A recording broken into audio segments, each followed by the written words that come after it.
Fox News alert: big changes in Republicans' tax reform push. Senate Republicans renewing an effort to deal a blow to Obamacare as they work on rewriting the tax code. The Senate working right now to include a repeal of the individual mandate in their bill.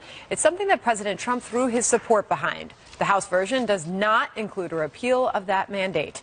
But things could change. This is Outnumbered Sandra Smith.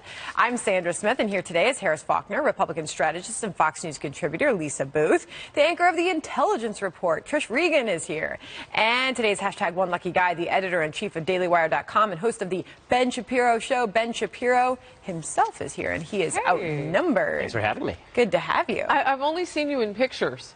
Next to what you're writing or what you're talking about. It's great to see you. Yeah, I'm human. Thank you. Yeah. It's always good to have you. Welcome. And thanks for being here. Let's get started. Senate Republicans looking at repealing the individual mandate to help pay for tax cuts in their plan. This key piece of Obamacare requires Americans to get health insurance. Right now, the House bill does not include that repeal. President Trump is planning to make an in-person appeal to House Republicans before they vote tomorrow. Here's House Speaker Paul Ryan at a Fox News town hall last night on why the House bill does not include a repeal of the Obamacare mandate. We didn't want to complicate tax reform and make it harder than it otherwise would be. The House did this already. The House passed our health care bill back in May, which repealed the individual mandate. So we're on record in favor of this. We want to see the Senate go first and see if they can get that done, and then we'll discuss whether or not it gets included at the end. See if they can get it done. Let's go to Chief Congressional Correspondent Mike Emanuel. He's live on Capitol Hill for us, where there is a lot going on today and this week. Mike? Sandra, good afternoon. We expect plenty of fierce debate on tax reform on both sides of the U.S. Capitol this afternoon. The House is expected to debate a procedural aspect of its plan ahead of a vote on the House floor tomorrow on the House tax reform package. One issue stressing out some Republicans from high-tax states is, of course, the partial elimination of that state and local tax deduction.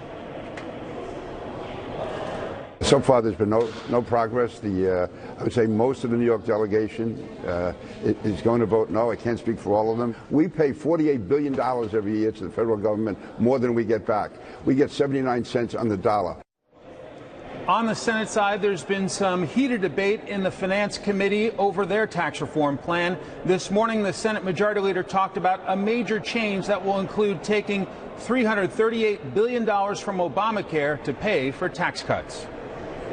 Last evening, the committee released a modified chairman's mark that, among other important elements, will effectively repeal Obamacare's individual mandate tax so that we can provide even more tax relief to low and middle income families. In short, the goal is to repeal an unpopular tax from an unworkable law in order to provide more tax relief to middle class families.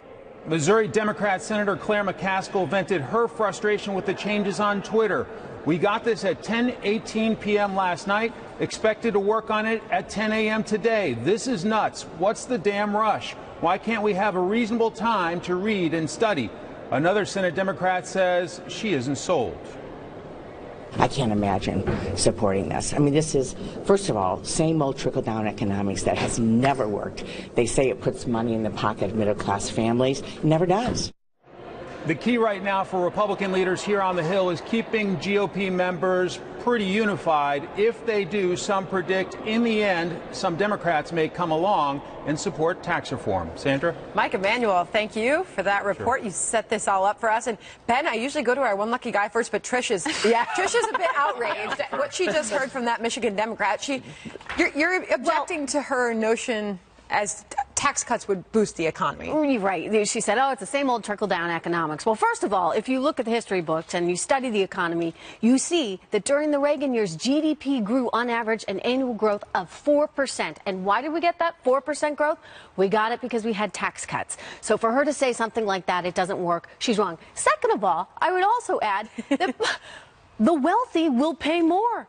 under this plan. So I wish the Democrats would actually try and get their talking points right. Ooh. The wealthy will pay more, and they're trying to say, oh, this is only going to benefit the wealthy. No, it's actually going to hurt high-income earners. All right, and that was what she said. That was Pete King's point to me this morning, right? Ben, so he's saying this is going to hurt the people of his state. It's going to hurt in their pocketbooks. It's going to hurt them politically. He's obviously still a firm no on the House plan. Well, you're going to see a lot of no's from places like California and New York because the House plan gets rid of the state tax deduction. So all the state income tax is no longer, you used to be able to count that against your federal income tax. Now you no longer can. So, you know, I'm going to pay a lot more taxes in California. The same thing is going to happen in New York. But listen, I'm not in love with the House tax plan, but obviously everything that you're saying is exactly correct. I mean, it's the idea that this is some sort of whopping tax break for the upper class is just not true. It's not. And that's, I mean, it's as though they never even bothered to read the plan. They don't understand it.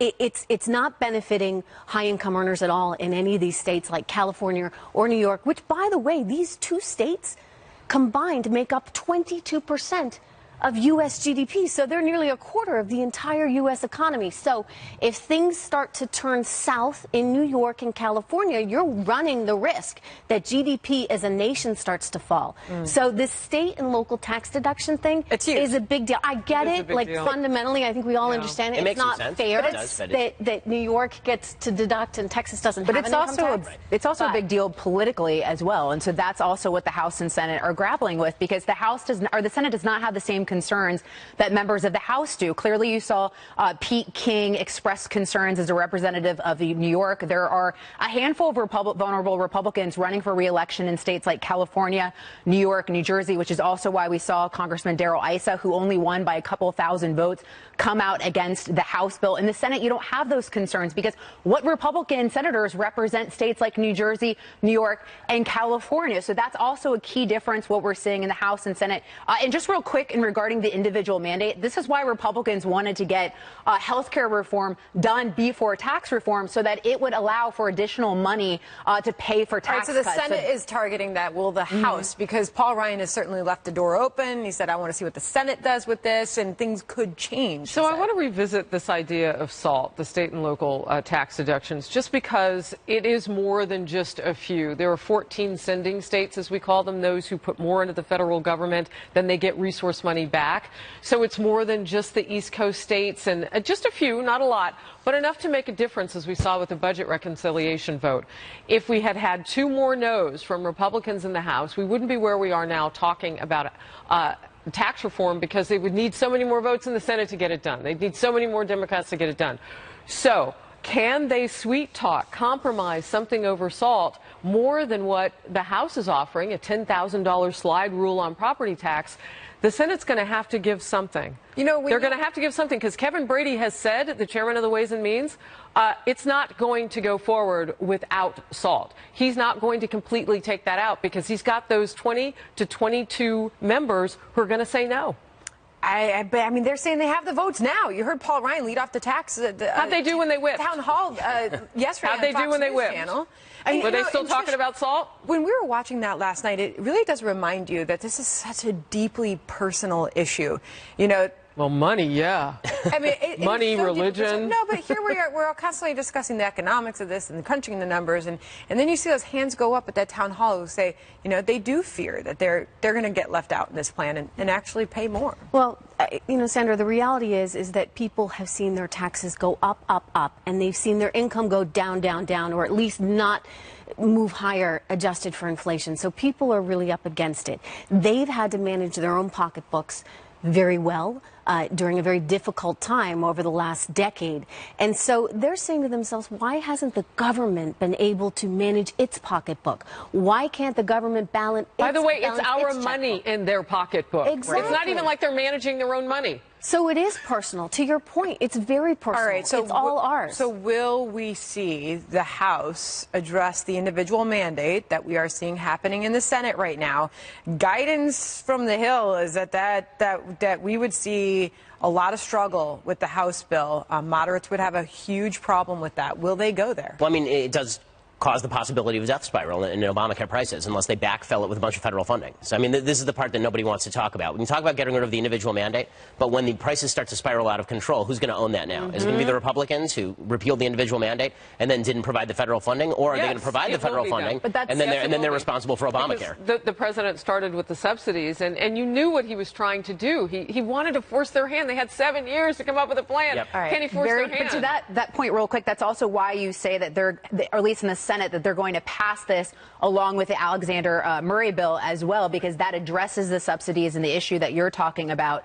And that's why people like Senator Collins, that's what they want to see. Exactly. That's what I'm reading. All right, and coming up on Outnumbered Over Time, Harris will be talking about much more on taxes with two big guns. House Ways and Means Chair Kevin Brady.